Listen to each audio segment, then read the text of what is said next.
mother of an ex-drug addict. I say ex-drug addict because my daughter has been clean now for 2.5 years. She's a very normal young lady, very good marks in school. I had no particular problems with her at home. We had our differences, but we usually could resolve them. Until she was about, I would say, 15.5 or 16 years old, she changed in the sense that she used to be a very meticulous young lady. She started getting very sloppy. I thought, oh, that's a teenage thing that she's going through. And her marks were falling down. And I thought, well, she'll get over that because she's going through a whole new change. She's 16 years old and kids go into things like that. But what I didn't realize, her friends were changing. My house used to be the hangout for all her school friends, and they'd come up here after school and they'd hang out. And everyone was welcome at the house. And I noticed gradually that these friends weren't coming around any longer. And in fact, no one was coming up to the house. People would call her whom I didn't know, and I just couldn't make out. I questioned her. Oh, you're being a pest. You're trying to keep me down. You don't want me to grow up. And just leave me alone. Let me do what I want to do. Things started disappearing from the apartment. Furniture moved out. Jewelry missing. Money missing. I got to the point where I put locks on my closet doors, locked up my bedroom so things wouldn't disappear.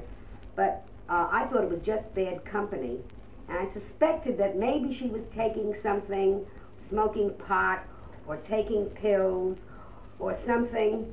No, but that couldn't happen to my daughter. That would never happen to anyone in my family. And I was going along with all this because I guess I just didn't want to face the reality of it.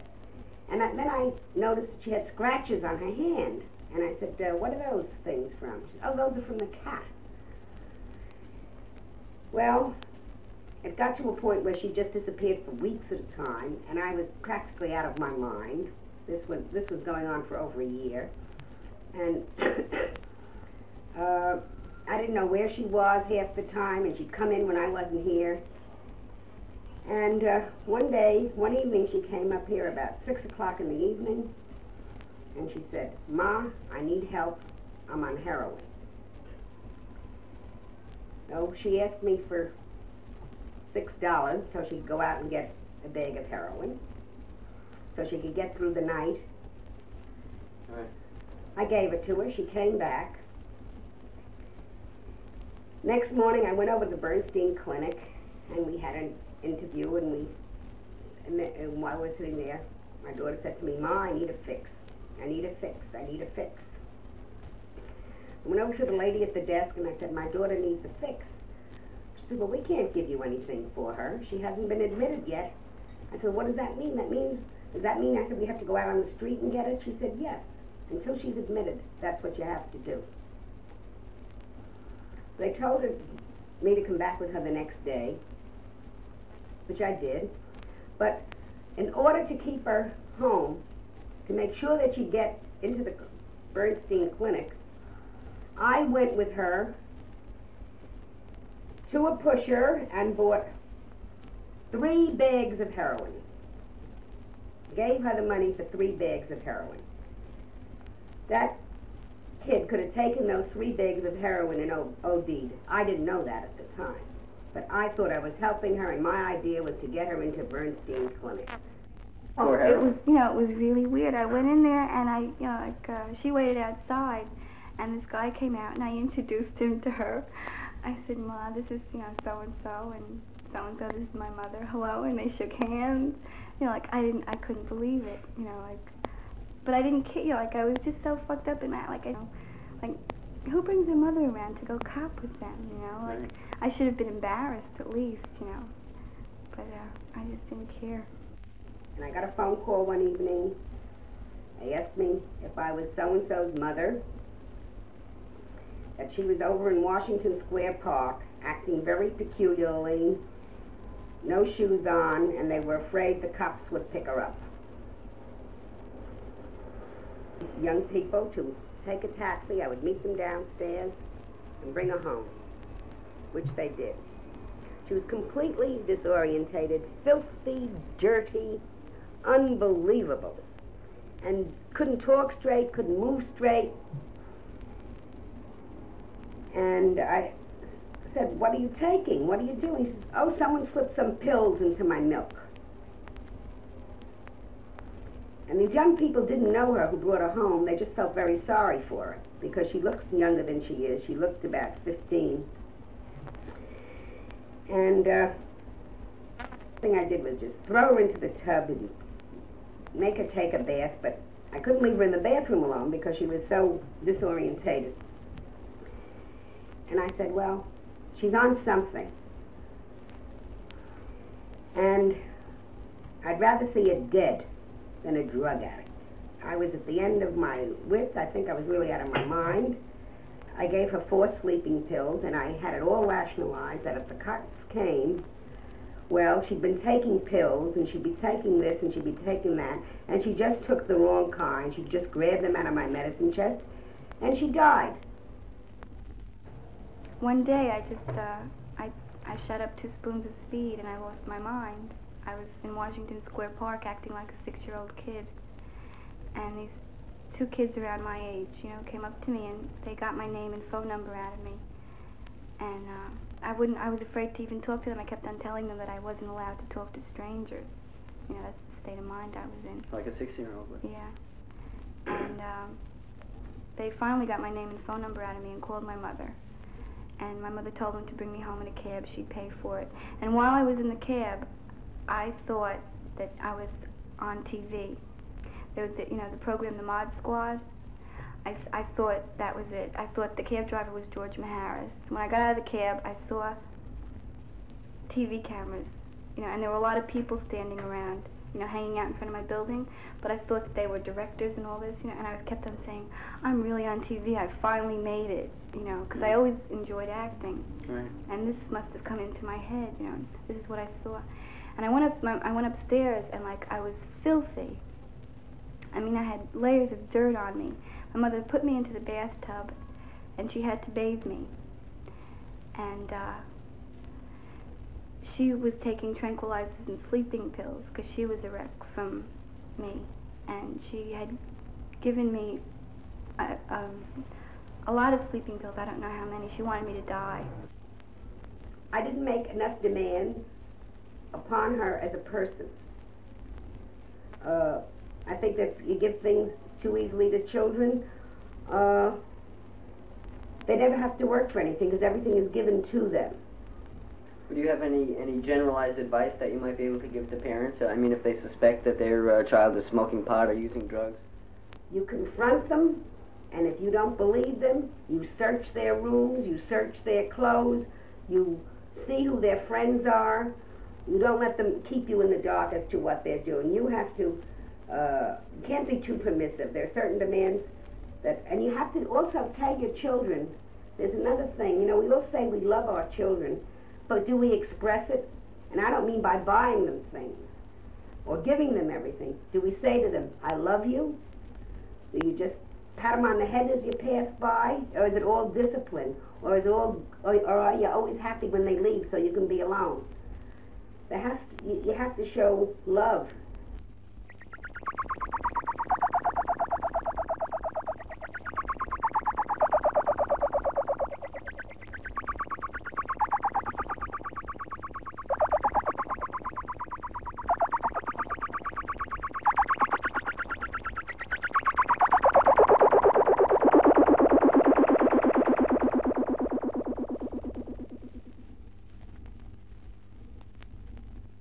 I think I only snorted dope once, and then right after that I started mainlining.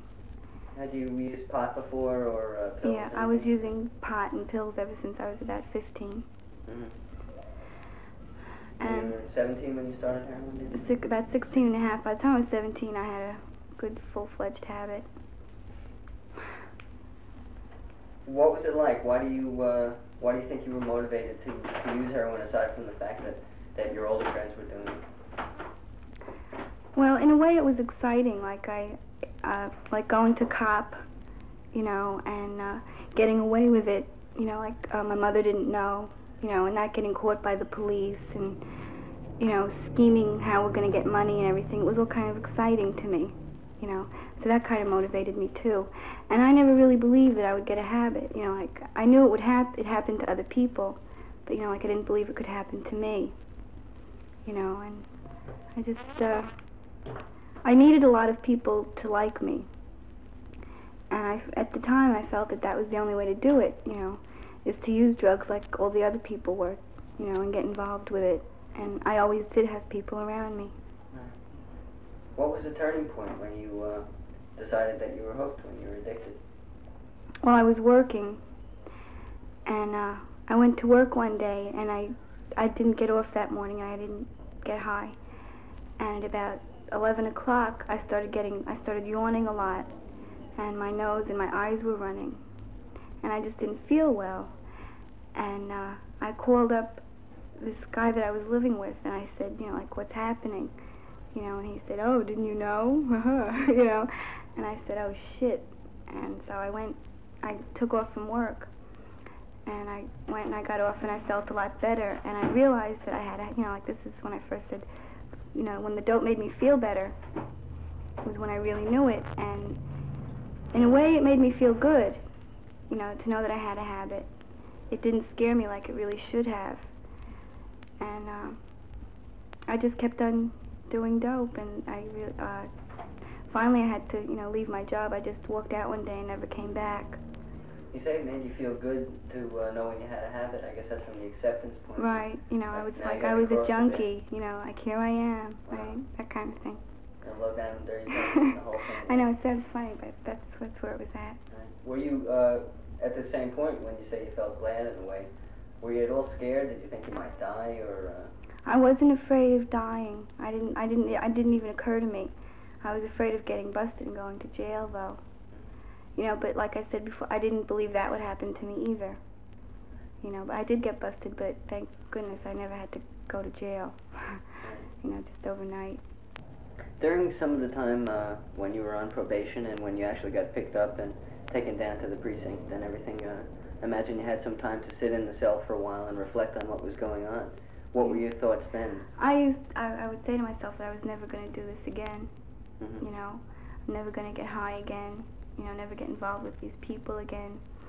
But when it was all over, I really didn't have anybody else to turn to, because none of my other friends that I had known before I started with drugs, they didn't want to know me. You know, and I really didn't have any. I couldn't, like, my mother already by this time was fed up with me. She knew I was full of shit. You know, like anything I told her, she really wouldn't believe. And I didn't have anybody else to turn to, so I just, you know, went back to them. When I was in Pittsburgh, well, what happened was I met this guy who was supposedly with the mafia, and he sent me to Pittsburgh to clean up because he didn't want me to be a dope fiend. I was going to be his girlfriend, you know. And I kicked my habit cold turkey, that's how they call it. And after I kicked, I was there for about 2 weeks. Finally, you know, like, it takes about 3-4 days to kick it, and then you have to build up your strength all over again. So I was there for about 2 weeks.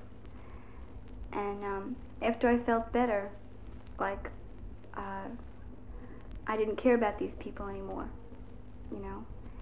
So I stole money from them, and I just started all over again, just acting like a little kid, doing exactly what I wanted to do, no matter how what I had to do it. You know, like, I stole money from them, and I took a plane to Philadelphia. I was just in this big dream world, you know, like, playing games with people, and, you know, I was so proud of the fact that I used to be a junkie, like it was really a sick thing, you know. And when I knew a girl who was in Philadelphia, and I said, I just kicked my habit, and here I am, you know. Like, I had an image of myself as being, you know, like, big time. What was it like to kick your habit cold turkey? Can you describe some of what it's the most horrible experience a person can go through. Like, that's why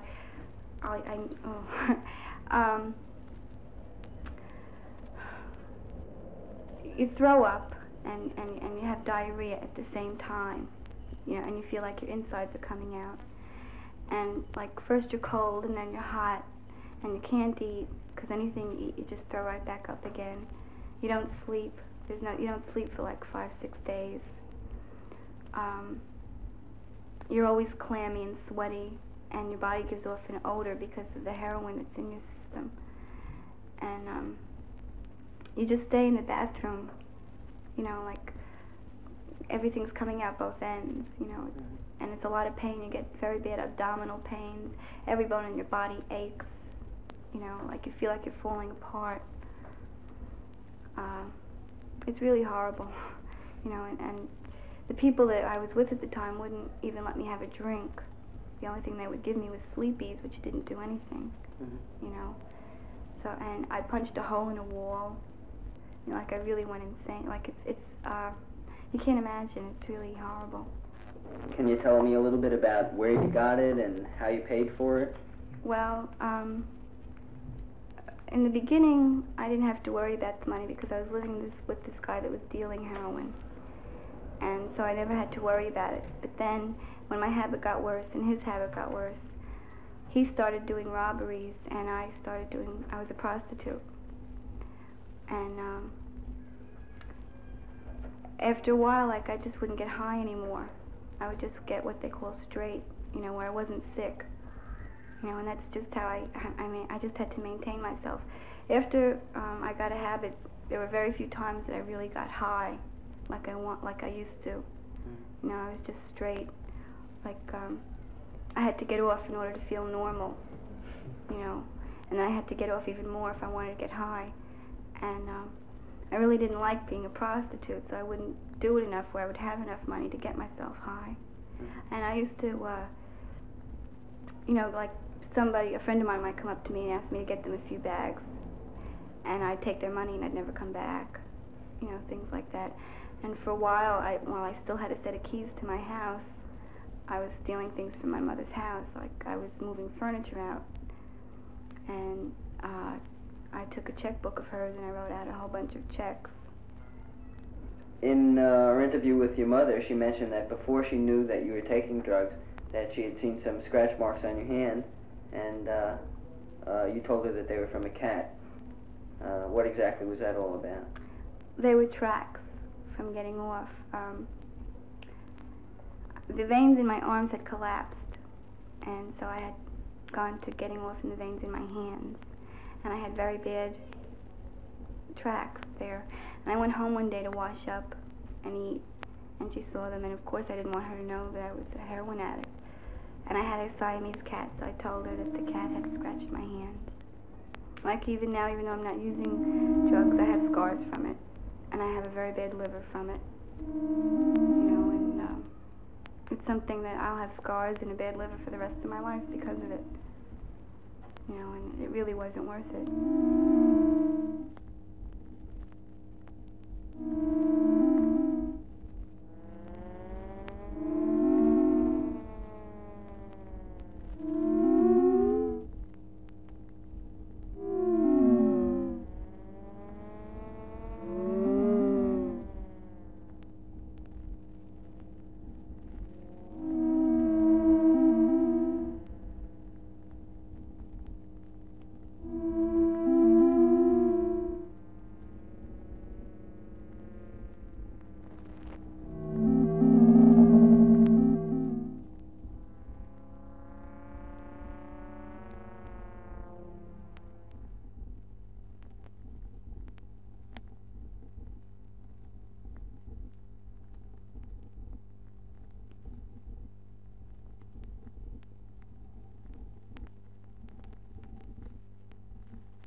When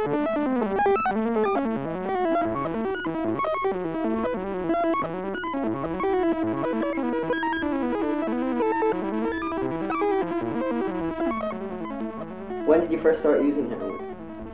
I was about 15. How'd you get into it?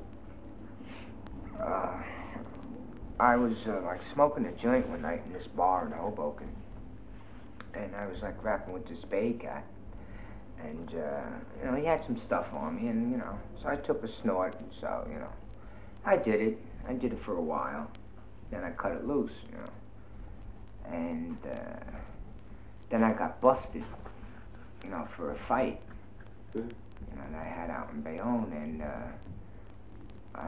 they couldn't put me in the home that night because it was too late, so they brought me to the county jail. And they locked me up with this dude that was like selling stuff, you know. And he had stuff in works on him, and I got off in county jail. He was in the first time I got off. He was in the jail and he had heroin with him? Yeah, and works. That's wild.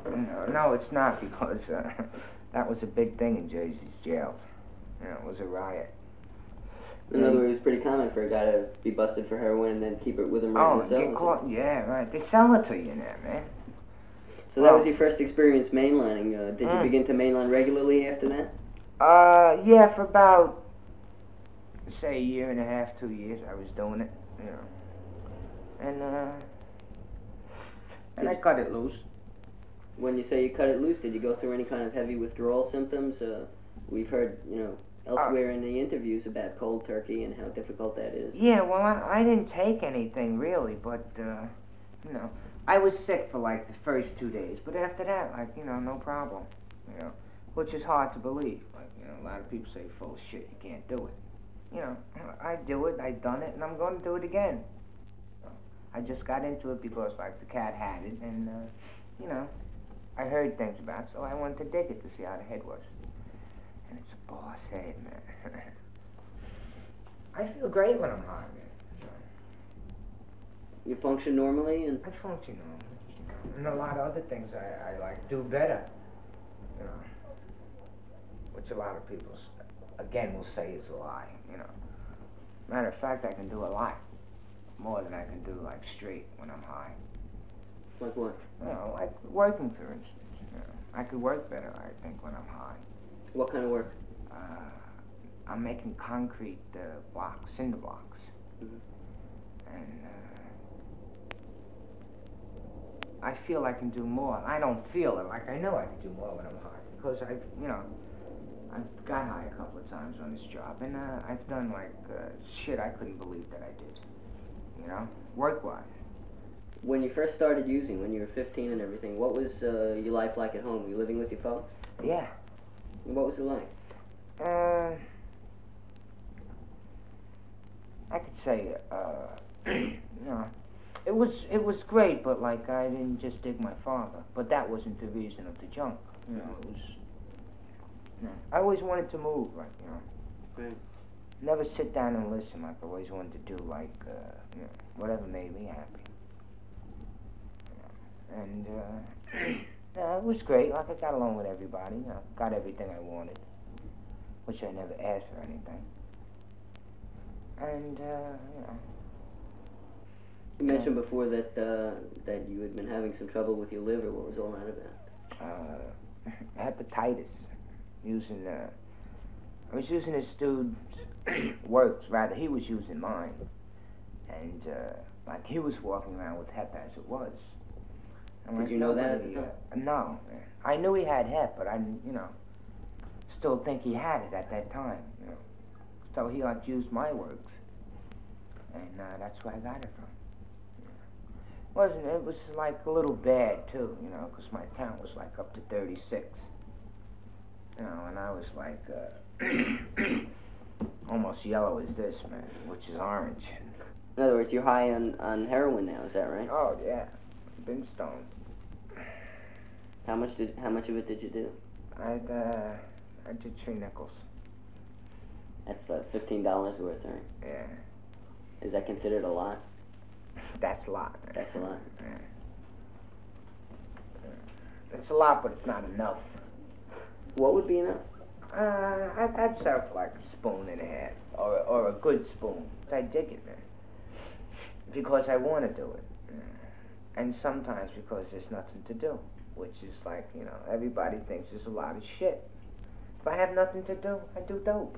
You know why? Why do you do dope? There's 1,000 other things you can do. I just want to do dope, that's all. You know, I have nothing to do, that's what I do. Then I do something else. Now, why I can't do something else without it? It's because I don't want to. You know, I would rather do this like doing junk. I would rather do this straight. You know. Well, it seems to me then that you're pretty happy with your lot in life. You're pretty happy using heroin.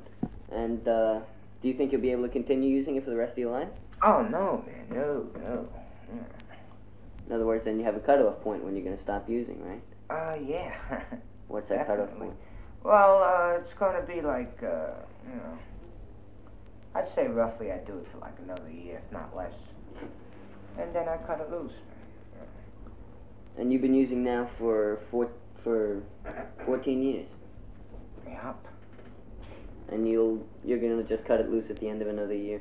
What makes you choose that deadline? Because that's, you know, the thing I said I'm going to do, and I'm going to do it. You know, it's just, you know, I'll be 30, man. You know, and, you know, I know Cat's 65 doing junk. You know, but I ain't gonna like, you know, be like them, all fucked up, wrecked, you know, shitty looking, you know, 65 and looks like he's 90. You know, like, I know this cat that I score from. Wow, man, they are so fucking dirty, like you wouldn't believe, you know. You know, I used to score, like, the year before last, I used to score stuff from him. And there was cat hair in it. Oh, man, you wouldn't believe. Stink. Like a cat that really wants junk gets sick. Like even thinking about it. You know, he starts dry heaving and shit like that. I used to think about it when I was in his house and get sick as a dog, man. Not from wanting stuff, or not from doing stuff, but from the smell in his house, man. Like, you know, I used to say to myself, wow, you're supposed to be sick wanting this shit, you know. I said, I'm not sick. I said, it's the stink getting me. As soon as I stepped outside the door, I was like groovy, man. I was like all together again. But roaches, wow. They had roaches that would stand up there in bags of stuff.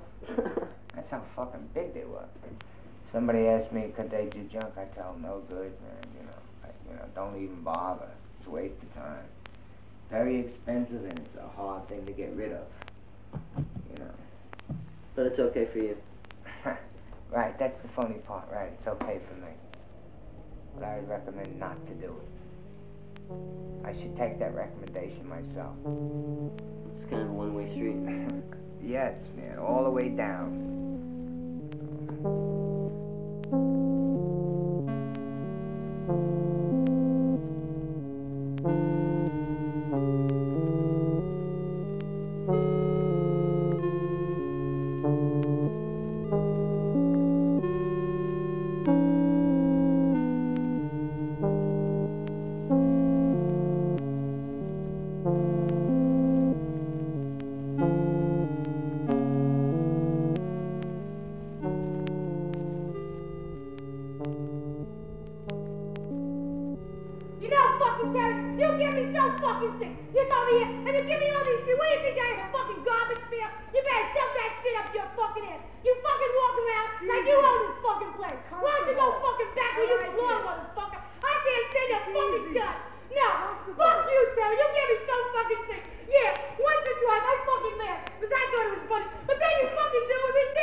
Because human beings have a funny way of, they don't know how to feel good. They don't know how to feel good just about them isolated. You know, you gotta smoke Salem cigarettes to go on a picnic in the country with a girl, right? If you buy a Chrysler convertible, you get a beautiful girl along with the car. And much more Hertz puts you in the driver's seat. It also puts you in bed with half the rental agents. Sure. You know what I'm saying? So you don't have too many things just to feel good about by yourself. And the things you do have, which is, you know, people love you, people respect you, those things are shaky in all of us. Because we're sensitive. People are sensitive. Underneath the, you know, the crust and the coat and all the advertisements, well, just look at advertisements. They appeal to your sensitivity, to basic, what we call a belly. Mm-hmm. Sex, which is pleasurable. The way they advertise things to kids, solve all their problems. Why don't you explain a little bit exactly what a belly is? A belly? A belly is a term we use to describe our feelings. Keeping something in your belly would be like me walking around and taking out a lot of girls, you know, having a good time, dancing, going to clubs, movies. But if I wanted to protect my belly, that's all it would be. I would never relate to them. I would never say, how do you feel about me? You know, I would never tell them how I would feel in bed with them. You know, because you feel inadequate, you feel scared. And you keep those things inside. Those are feelings, emotions. The answer to the drug problem probably begins in the home, in the relationship you have with your kids. It probably means doing something that's against the parents' image, which is treating a kid like an equal. Kids live. Yeah, kids live. That might be part of it. Placing some responsible demands on a kid, you know, because kids are going to act crazy. You just set them free, and that's it. You know, they're free. That's all they want to hear. Then again, not being rigid, giving a kid a break. You know, it has to begin with, the answer to the drug problem really should have begun with probably our great-great-grandparents being honest. The answer is a lot more honesty in the whole world, the whole society. Honesty between parents, honesty with your kids. It's kind of a total concept, a total thing. It's a commitment on your part. You say to yourself, let me trust something, you know? Let me trust a little bit of something that in my belly, see, because we can all get in touch with our bellies. In your belly, you know is right. Right? You eliminate your image. You eliminate the consequences of what might happen if you're honest. And you be honest, and you deal with that, and you come out a winner. Is there going to be a turning point at some time, do you see, when people are going to start relating and start being honest to each other? I think so. I think the turning point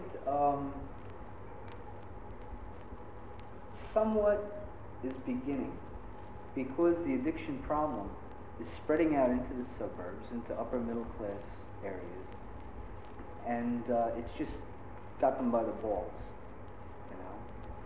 And anything that comes along and works, program, concept, they'll listen to. They'll listen to. And they're starting to listen to what people have to say. They're starting to listen to guys like me that, you know, have been addicted and were from suburbia. And I find them responding. I know I work with the kids up in the Bronx. And I also work with a lot of their parents. And it's hard. It's harder working with the parents than it is with the kids. Kids know they're doing wrong, right? After we tell them. And then they're trying to do something to change it. The parents don't know what they did wrong. This is the hardest thing that I find. I have parents that come to me over the phone, come down the shop. They come in and they say, we think that Billy is on drugs. And I say, why do you think that? Well, we found a set of works in his drawer. Found a little bottle of pills in his closet. Found some marijuana in his coat pocket. They don't say we know he's on drugs. They come in and say we think he's on. I say, think he's on drugs? I mean, what more do you need? What more do you need? You know, you got to have a call from the hospital that come and get him. You know, we just brought him out of an OD. Or a call from the station house, from him saying, "Daddy, send a lawyer." What more do they need? You know what I mean? Let's talk about Daytop a little. Exactly what is it? What do you do there? How does it help? Daytop is a program founded by the Brooklyn Supreme Court in 1963. It's modeled after Synanon, which is a lifetime program. What you do at Daytop is the first thing that happens is an addict, right, tired of his life, realizing that he's, you know, just about had it, comes into one of our storefronts, one of our outreach centers, where we kind of tell him where he's at as a human being, what he's doing to himself, what he's doing to his family, and some of the reasons that he uses drugs, some of the things he's running from. And we point it out to him the same way we do things in an encounter group. He's a baby, he's stupid, he's irresponsible, he don't give a shit about nothing. And a guy feels this and recognizes it as being true. And then we tell him, if you trust the people here, you know, and you're really tired of living the way you are, you'll do something for yourself, you'll trust us. And the kid goes to a house, which lasts from 18 to 24 months, depending on the individual. He'll go to the house. For the first 30 days, he'll be there on a probationary basis. What he'll do is, the guy's not responsible enough to do anything, so maybe we'll have him dusting baseboards, scrubbing pots, vacuuming. And as he proves that he can do these things and do them well, you know, do them the right way, he'll be given more responsibility. Let's talk about some of the exercises you do up there. Notably, when we were at the encounter, you drew slips out of a box that people had written, Yeah. where they expressed feelings about each other. What was that all about? During the course of the day, since there are different jobs, and since we have a mixture of all kinds of different people, there are a lot of feelings that pop up during the day. A black kid tells a white kid, go clean a bathroom. The white kid don't like it. You know something? You walk around here acting fucking dead, and you don't do a fucking thing around this fucking shop. And I want to fucking cut this shit out. You know that shit? When I tell you fucking tighten up, you get this fucking shop tight. Because I have been tight for the past fucking week, man. I want it fucking tight. You hear that shit? Fucking nothing, man. I did your fucking shit. I fucking clean that kitchen. Then you come clean the fucking kitchen. No fucking good. You don't fucking clean that kitchen. You do a fucking half-ass job, man. You do a half-ass job. You don't do a half-ass job. You won't have to do this shit over, man. Let's clean the fucking kitchen. Let's go. I'm fucking running around like a motherfucker doing this and doing that. Clean the kitchen again. Fuck you, Russell. What it does, the bad language, it's belly language. If I say fuck you and really mean it, you will feel it. It'll insult you, it'll hurt you, it'll make you angry. You really feel it. If I tell you, you know, go fart in your hat, you'll laugh just like you just did. You know? It gets to the belly. And that's what we're concerned with, the emotions. It's very coarse, very rough, but it does expose a lot of things. Jerry, I want to tell you something, you motherfucking scumbag. You're my fucking feelings, you prick. Good. First of all, you fucking Good. pull my request. And then I go over to fucking talk to you, and you And I fucking dumped walk you. away from me. And I then dumped I went you. over to fucking talk to you Right. again, and you're Right. my fucking feelings, you Good. scumbag. Deal with it. You fucking Deal with it. prick. I hate your fucking guts. Good. Alright, well, why don't you do this? Take those hurt feelings, turn them around on yourself. You know? Take a look at the way you feel and use it as a motivation, you know, to feel a little bit better about you. You know what I'm saying? You gonna do it? Alright, we'll see. We'll see. Think of it, because people had problems with their images. You're not the only one. Just so happens that right now that's the biggest thing happening with you. Is your image and the way you look at things. Well, if I don't have an image, that means I'm a punk. That's not true. If you don't need that fucking image, you know, to hide behind and protect you, you're a man. Because a man is open, a man is honest, and doesn't really need an artificial thing. And what you got is that artificial thing, and it means a fucking lot to you. In reality, you got a lot of work to do on finding out exactly where you're at as a man, not as an image. Because you're probably always going to have that certain kind of physical appearance, the physical image, whatever your thing is. But it shouldn't be. You don't need that to feel good about. All your life, and at least all my life, I needed things to feel good about me. I needed, you know, the nicest clothes, the best looking girl, the fastest car, the most money. My father had to have the most money out of the kids I hung out with. You know what I'm saying? It was fucked up. Because I still felt shitty about me. And that's what I got to challenge with you. How much relating you do about the things that really fuck you up. You know, personal shit. Not, well, I got fucked up because I didn't get a job change. I'm fucked up because my request is gone. Not that. What fucks you up about you that's still in your belly that you haven't started to deal with yet? Because you're going through a lot of changes, and superficially you're doing your thing for other people and somewhat for you. But when it comes down to personally you, for your belly and the fucked up ways you feel, it's not too much happening. You know what I'm saying? That's what you got to work on. You start working on that. You start trusting people with the way you feel. And you know what'll happen? You could walk in here in a dress, and your image wouldn't get in the way. I could have you do tumble salts from the front door to the back door, sing Mary Had a Little Lamb with a flower in your ear, and you might just laugh it off. Instead of getting all fucked up and getting hostile and feeling threatened and how are people looking at me? To the shit in your belly, the feelings you got about you.